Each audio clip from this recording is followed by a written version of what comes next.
Welcome back to our YouTube channel defence point. और दोस्तों, आज के हमारे इस वीडियो में हम आप लोगों के लिए लेकर के आए हैं कोस्ट गार्ड नाविक एग्जाम की तैयारी के लिए जनरल साइंस का एक न्यू वीडियो, जो कि आपके नाविक एग्जाम के मोस्ट सिलेक्टेड क्वेश्चंस के ऊपर बेस होने वाला है।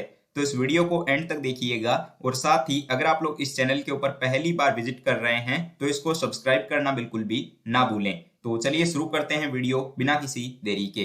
तो देखिए प्रश्न संख्या 1, जो कि आपको यहाँ पर दिया हुआ है कि निम्नलिखित में से किस एक के लिए अवतल दर्पण का उपयोग जो है नहीं किया जाता है। तो आपके पास ऑप्शंस हैं saving glass, option b search light में परावर्तक, ऑप्शन सी कान के आंतरिक भागों की सफाई, या फिर जो है ऑप्शन डी कारों में रियर दृश्य दर्पण। तो देखिए दोस्तों, यहाँ पर जो है आपका सही जवाब हो जाएगा ऑप्शन डी कि रियर व्यू मिरर जो होते हैं ना कार वगैरह में, उनके अंदर जो है अवतल दर्पण को उपयोग में नहीं लिया जाता। क्योंकि दोस्तों इसमें जो है उत्तल दर्पण को हम प्रयोग में लेते हैं क्योंकि उत्तल दर्पण में जो है बड़े प्रतिबिंबों को वो छोटा दिखाता है, जिससे कि किसी भी वस्तु का प्रतिबिंब जो है वो उत्तल दर्पण के द्वारा सीधा और छोटा बनता है। ठीक है, तो इसीलिए जो है मोटर वाहनों में उत्तल दर्पण को यूज में लेते हैं। अब देखिए प्रश्न संख्या 2, और यहाँ पर क्वेश्चन है कि ताप जिसके ऊपर किसी द्रव का वाष्प दाब वायुमंडलीय दाब के बराबर हो जाता है उसे किस नाम से जाना जाता है। तो देखिए आपके पास ऑप्शंस हैं मेल्टिंग पॉइंट यानी कि गलनांक, ऑप्शन बी फ्रीजिंग पॉइंट यानी कि हिमांक, ऑप्शन सी क्रिटिकल टेम्परेचर यानी कि क्रांतिक ताप, या ऑप्शन डी बॉइलिंग पॉइंट यानी कि क्वथनांक। तो यहाँ पे आपका राइट आंसर होगा ऑप्शन डी बॉइलिंग पॉइंट यानी कि क्वथनांक। देखिए क्वथनांक जो है उस तापमान के रूप में हम डिफाइन कर सकते हैं जिस पर मतलब कि तरल का जो वाष्प दाब है वो वायुमंडलीय दाब के बराबर हो जाता हो। ठीक है, चलिए अब देखिए क्वेश्चन नंबर 3, ये जो है आपके मोस्ट इंपोर्टेंट क्वेश्चंस में से एक है। तो देखिए यहाँ पर क्वेश्चन है आपके पास में कि वह तापमान पैमाना जो कि किसी भी पदार्थ के गुणों के ऊपर निर्भर नहीं करता वो इनमें से कौन सा है। ठीक है, तो देखिए आपके पास ऑप्शंस हैं Celsius scale, rumour scale, Fahrenheit scale, या फिर केल्विन स्केल। तो इन ऑप्शंस में से आपका यहाँ राइट आंसर हो जाएगा दोस्तों ऑप्शन डी। देखिए जो केल्विन पैमाना होता है ना, ये तापमान की एक मानक इकाई है और ये पैमाना जो है किसी भी पदार्थ के हिमांक या फिर क्वथनांक के ऊपर निर्भर नहीं करता। ठीक है, और आपको पता ही है कि 0 केल्विन को जो है हम निरपेक्ष तापमान भी बोलते हैं और इसके नीचे का तापमान प्राप्त करना जो है संभव नहीं होता है। ठीक है, तो यहाँ पे आपका राइट आंसर हो जाएगा ऑप्शन डी केल्विन पैमाना, जो कि आपके पदार्थ के गुणों पर निर्भर नहीं करता। नाउ क्वेश्चन नंबर 4, और यहाँ पे देखिए दोस्तों क्वेश्चन है कि जो आधुनिक आवर्त सारणी है, ठीक है, ये इनमें से किसके द्वारा दी गई थी। ये भी आपके लिए इंपॉर्टेंट सवाल हो जाता है। तो आपके पास यहाँ पर ऑप्शंस हैं लोथर मेयर, मोजले, मेंडलीव, या फिर न्यूलैंड। तो यहाँ पे देखिए दोस्तों राइट आंसर हो जाएगा आपका ऑप्शन बी। जो आधुनिक आवर्त सारणी है ना, ये आपके 1913 में यानी कि 1913 में जो है हेनरी मोजले नामक वैज्ञानिक के द्वारा दी गई थी। ठीक है, और इस आवर्त सारणी के अंदर दोस्तों आपके 7 आवर्त थे और 18 समूह थे। ठीक है, और इसके अंदर जो है तत्वों को उनके बढ़ते हुए परमाणु क्रमांक के क्रम में जो है इनको सजाया गया था। ठीक है, चलिए अब देखिए प्रश्न संख्या 5। यहाँ पर आपके पास क्वेश्चन है कि जो बेलनाकार लेंस होते हैं यानी कि जो सिलेंड्रिकल लेंस होते हैं, इन लेंसों का जो है चश्मे में कौन से दृष्टि दोष का जो है निदान करने के लिए यूज में लिया जाता है। तो आपके पास ऑप्शंस हैं निकट दृष्टि दोष, दीर्घ दृष्टि दोष, अबिंदुकता, या फिर ऑप्शन डी समंजन क्षमता का ह्रास। तो यहाँ पे आपका राइट आंसर हो जाएगा ऑप्शन सी। देखिए जो बेलनाकार लेंस होते हैं यानी कि जो सिलेंड्रिकल लेंस होते हैं, इनका उपयोग जो है चश्मे में मतलब कि जो आपके अबिंदुकता दोष होता है ना, ठीक है, इसको जो है दूर करने के लिए या फिर जो है अबिंदुकता का निदान करने के लिए करते हैं। तो राइट आंसर हो जाएगा ऑप्शन सी। अगले प्रश्न पे चलते हैं। तो देखिए क्वेश्चन नंबर 6, और यहाँ पे भी देखिए कोस्ट गार्ड का ही प्रीवियस ईयर क्वेश्चन हो जाता है ये कि जो फाइबर ऑप्टिक्स है ये इनमें से कौन से सिद्धांत के ऊपर काम करते हैं। तो आपके पास यहाँ पर ऑप्शंस हैं कि स्नेल का नियम, ऑप्शन बी पूर्ण आंतरिक परावर्तन यानी कि total internal reflection, option c की ऑप्शन ए और ऑप्शन बी दोनों, या ऑप्शन डी की जनसंख्या व्युत्क्रम। ठीक है, तो यहाँ पर देखिए दोस्तों इनमें से आपका सही जवाब होगा ऑप्शन बी। फाइबर ऑप्टिक्स जो होते हैं ना, ये आपके पूर्ण आंतरिक परावर्तन के सिद्धांत के ऊपर काम करते हैं। ठीक है, और पूर्ण आंतरिक परावर्तन क्या होता है, तो वह घटना जिसमें कि आपतन कोण जो है वो क्रांतिक कोण से अधिक होता हो, उसी को जो है हम पूर्ण आंतरिक परावर्तन बोलते हैं। ठीक है, तो ऑप्टिकल फाइबर जो है ये आपके पूर्ण आंतरिक परावर्तन पर ही आधारित है। नाउ क्वेश्चन नंबर 7, और यहाँ पे देखिए दोस्तों आपको क्वेश्चन दिया हुआ है कि मेंडलीव के आवर्त नियम के अनुसार तत्वों के जो भौतिक और रासायनिक विशेषताएं हैं ये इनमें से किसके आवर्ती फलन होते हैं। ये जो है आपके बीएसएफ एग्जाम में आया हुआ क्वेश्चन है। इसके अलावा जो है आपके एफकेट लेवल पे भी पूछा जाता है, काफी बार देखा गया है। तो देखिए ऑप्शंस हैं कि परमाणु संख्या, परमाणु भार, इलेक्ट्रॉन की संख्या या फिर प्रोटॉनों की संख्या। तो देखिए दोस्तों इनमें से आपका जो राइट आंसर है ये हो जाएगा ऑप्शन बी की एटॉमिक वेट यानी कि परमाणु भार। देखिए मेंडलीव ने जो है तत्वों के परमाणु भार को जो है आधार मान करके अपनी आवर्त सारणी बनाई थी, ठीक है ना। और मेंडलीव के आवर्त नियम के अनुसार तत्वों के जो भौतिक और रासायनिक गुण है ना वो उनके परमाणु भारों के आवर्ती फलन होते हैं, ठीक है। लेकिन जब बाद में मोजले आया, ठीक है, जिसने की आधुनिक आवर्त सारणी दी थी, तो उसमें क्या हुआ कि तत्वों के जो भौतिक और रासायनिक गुण थे ना वो उनके परमाणु क्रमांक के आवर्ती फलन होते हैं, ठीक है। तो आधुनिक आवर्त सारणी में जो है परमाणु क्रमांक के ऊपर तत्व आधारित हैं। अब देखिए अगला प्रश्न जो कि आपको यहाँ पर दिया गया है कि मिश्रण जो है ये किसका परिमाण है, ठीक है। तो मिश्रण जो है ये आपकी किसका परिणाम होता है ये बताना है।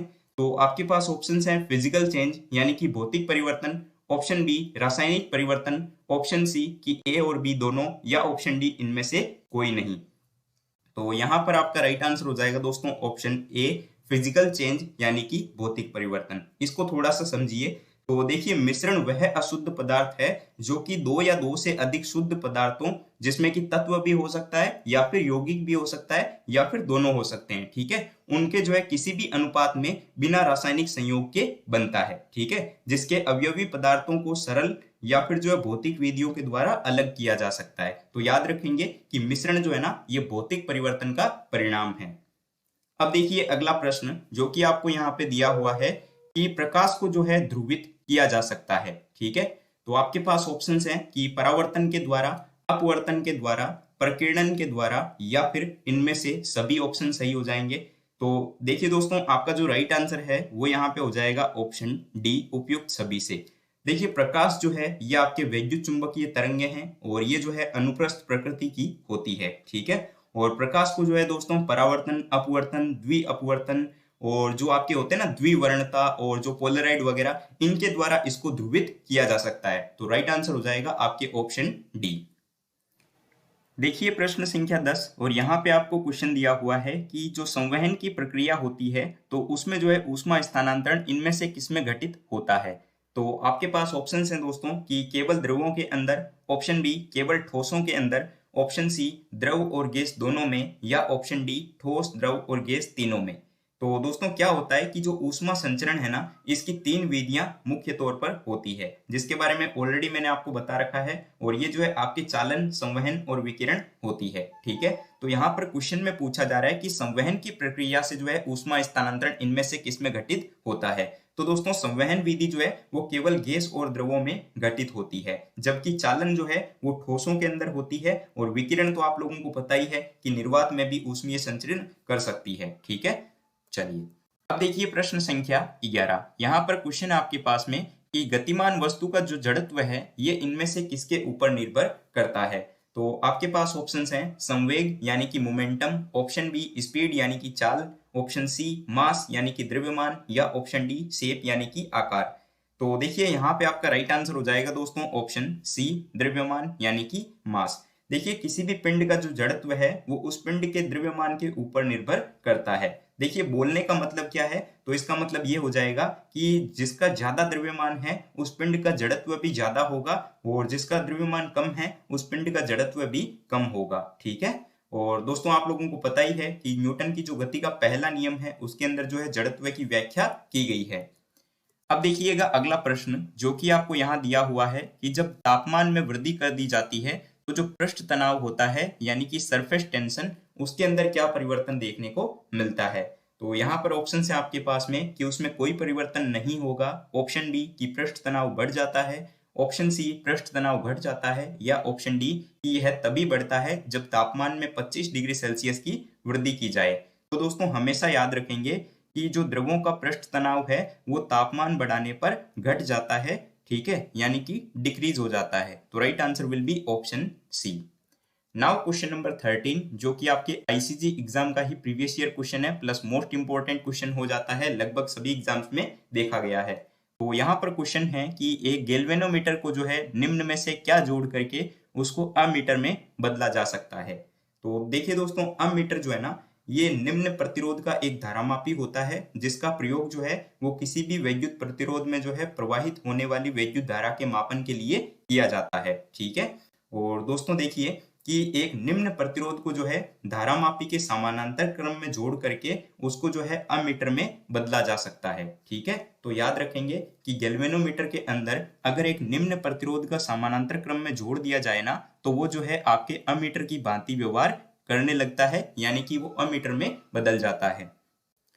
अब देखिए प्रश्न संख्या 14 और यहाँ पर क्वेश्चन है आपके पास में कि जो समतल ध्रुवित प्रकाश है इसका घूर्णन जो है ये किसके द्वारा मापा जाता है। तो प्लेन पोलराइज लाइट यानी कि समतल ध्रुवित प्रकाश क्या होता है, सबसे पहले इसके बारे में जानिए। तो यदि प्रकाश तरंगों का कंपन जो है वो प्रकाश संचरण की दिशा के लंबवत तल में एक ही दिशा में हो और प्रत्येक दिशा में जो है सम्मित ना हो, तो इसी को जो है हम प्रकाश को मतलब कि समतल ध्रुवित प्रकाश बोलते हैं। ठीक है। और समतल ध्रुवित प्रकाश का जो घूर्णन होता है ना दोस्तों, इसको जो है पोलरीमीटर के द्वारा मापा जाता है। तो यहाँ पे आपका राइट आंसर हो जाएगा ऑप्शन सी। देखिए ध्रुवण को जो है इंग्लिश में बोला जाता है पोलराइजेशन। ठीक है। और इसको मापा जाता है पोलरीमीटर द्वारा।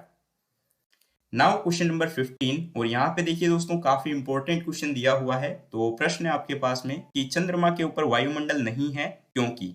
तो आपके पास यहाँ पर ऑप्शंस हैं कि ये जो है पृथ्वी के निकट है, ऑप्शन बी कि यह पृथ्वी की परिक्रमा करता है, ऑप्शन सी यह सूर्य से प्रकाश को प्राप्त करता है, या ऑप्शन डी कि यहाँ पर गैस के अणुओं का पलायन वेग जो है वो उनके वर्गमाध्य मूल वेग से कम होता है। तो यहाँ पर देखिए दोस्तों आपका जो राइट आंसर है वो हो जाएगा ऑप्शन डी। देखिए जो चंद्रमा का पलायन वेग है, ठीक है, ये मतलब कि जो अणुओं के वर्गवाज्य मूल वेग से कम होता है। ठीक है। जिसके कारण जो गैस के अणु होते हैं ना वो चंद्रमा की सतह से पलायित हो जाते हैं। तो इस कारण से जो है यहाँ पर कोई भी वायुमंडल नहीं है। अब देखिए प्रश्न संख्या 16 और यहाँ पे क्वेश्चन है कि डाल्टन के परमाणु सिद्धांत के अनुसार एक परमाणु। तो ऑप्शंस दिए हुए हैं कि फिर से उपविभाजित किया जा सकता है, ऑप्शन बी कि फिर से उपविभाजित नहीं किया जा सकता, ऑप्शन सी कि यह जो है न्यूट्रॉन, प्रोटॉन और इलेक्ट्रॉन को रखता है, या ऑप्शन डी इनमें से कोई नहीं। तो दोस्तों डाल्टन के परमाणु सिद्धांत के अनुसार सभी द्रव्य, चाहे तत्व हो, यौगिक हो या फिर मिश्रण, ये सभी जो है ना मतलब कि सूक्ष्म कणों से बने हुए होते हैं जिनको कि हम परमाणु बोलते हैं। और दोस्तों डाल्टन के परमाणु सिद्धांत की विवेचना अगर हम देखें ना तो उसमें यह बताया गया है कि सभी द्रव्य जो है वो परमाणुओं से बने हुए होते हैं और परमाणु जो है वो अविभाज्य सूक्ष्मतम कण होते हैं और परमाणु रासायनिक अभिक्रियाओं में भाग लेते हैं और रासायनिक अभिक्रियाओं में परमाणु विघटित या फिर नष्ट नहीं होते। तो यहाँ पे आपका राइट आंसर हो जाता है ऑप्शन बी कि उसको जो है फिर से उपविभाजित नहीं किया जा सकता। अब देखिए प्रश्न संख्या 17 और यहाँ पर क्वेश्चन है कि इनमें से कौन सी जो है भौतिक राशि अदिश है। ठीक है। तो यहाँ पर इनमें से स्केलर क्वांटिटी कौन सी है ये बतानी है। तो ऑप्शंस हैं धारा, क्षेत्रफल, संवेग या फिर कोणीय वेग। तो राइट आंसर हो जाएगा दोस्तों ऑप्शन ए। देखिए वैद्युत धारा जो होती है ना ये एक अदिश राशि है, क्योंकि दोस्तों वैद्युत धारा का जो योग है ये वेक्टर रूल को फॉलो नहीं करता, ये जो है आपके बीजगणितीय नियम जो होते हैं ना इनकी पालना करता है। ठीक है। अब देखिए क्वेश्चन नंबर 18 और यहाँ पर क्वेश्चन है कि एक प्रकाश तरंग जो है वो वायु से शीशे में जब प्रवेश करती है तो इनमें से क्या परिवर्तित नहीं होता है। तो ऑप्शंस हैं फ्रीक्वेंसी, वेवलेंथ, वेलोसिटी या फिर ऑल ऑफ द अबोव।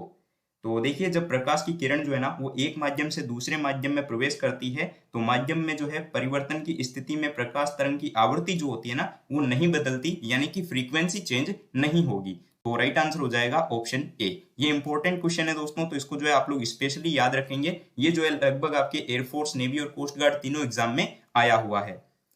अब देखिएगा प्रश्न संख्या 19 और यहाँ पे आपको क्वेश्चन दिया हुआ है कि धातु के एक तार में धारा प्रवाह हो रहा है, तो यदि तार का तापमान अगर बढ़ा दिया जाए तो इनमें से कौन सी राशियां बदलेंगी। ये क्वेश्चन शायद मैंने आप लोगों को इलेक्ट्रिसिटी वाले चैप्टर में ऑलरेडी करवा रखा है। तो देखिए दोस्तों इनमें क्या दिया हुआ है ऑप्शन कि केवल अपवाह गति, केवल प्रतिरोधकता, ऑप्शन सी केवल प्रतिरोध, या ऑप्शन डी उपरोक्त सभी। तो देखिए कि जब किसी धातु से धारा प्रवाहित की जाती है ना तो तार का जब तापमान बढ़ा दिया जाए तो उसमें जो है सभी राशियां ये जो दी हुई है ना आपको कि अपवाह, गति, प्रतिरोधकता और प्रतिरोध, ये सभी जो है आपके मतलब कि प्रभावित होती है। तो राइट आंसर हो जाएगा ऑप्शन डी। अब देखिए प्रश्न संख्या 20, और यहाँ पर दोस्तों आपको क्वेश्चन दिया हुआ है कि किसी आदर्श स्थिर वोल्टेज स्रोत का जो आंतरिक प्रतिरोध होता है ये कितना होता है। ठीक है, तो देखिए दोस्तों, अगर स्रोत जो है ना वो आदर्श वोल्टेज स्रोत है तो देखिए यहाँ पर जो है आपके उसका जो आंतरिक प्रतिरोध होगा ये 0 होगा। ठीक है, तो right answer will be option A. ये क्वेश्चन जो है आप लोग डायरेक्ट एज इट इज याद रखेंगे, काफी इंपॉर्टेंट क्वेश्चन ये हो जाता है। ठीक है, अब दोस्तों एक क्वेश्चन आप लोगों के लिए है क्वेश्चन फॉर यू सीरीज में, जैसा कि हर वीडियो में रहता है। तो आपके लिए क्वेश्चन है कि एक सेल की जो शुद्ध ईएमएफ है यानी कि इलेक्ट्रोमोटिव फोर्स का जो मापन है ये इनमें से कौन से उपकरण के द्वारा किया जाता है। तो आपके पास ऑप्शंस हैं कि वोल्ट मीटर, अमीटर, विभव मापी या फिर व्हीटस्टोन सेतु। तो इसमें से जो भी इसका राइट आंसर है वो दोस्तों आप लोग इस वीडियो के नीचे कमेंट बॉक्स में कमेंट करके बताइएगा। साथ ही आपको ये वीडियो कैसा लगा इसके बारे में जरूर से बताइएगा, और अगर आपको वीडियो पसंद आया हो तो इसको लाइक करिएगा। चैनल पर अगर आप लोग नए हो तो इसको सब्सक्राइब करिएगा और अपने दोस्तों के साथ में शेयर करना बिल्कुल भी मत भूलिएगा। और इसके अलावा दोस्तों हमारी साइंस की प्लेलिस्ट कंप्लीट हो चुकी है, तो उसको जो है एक बार जरूर से एग्जाम से पहले गो थ्रू कर लीजिएगा, जो कि आपके एग्जाम में काफी ज्यादा हेल्प करेगी और एग्जाम में जो है आप लोग लगभग पूरे मार्क्स को स्कोर कर पाओगे। ठीक है, तो हम मिलते हैं एक नए वीडियो में नए टॉपिक के साथ में। तब तक के लिए जय Hind and thank you so much for watching this video.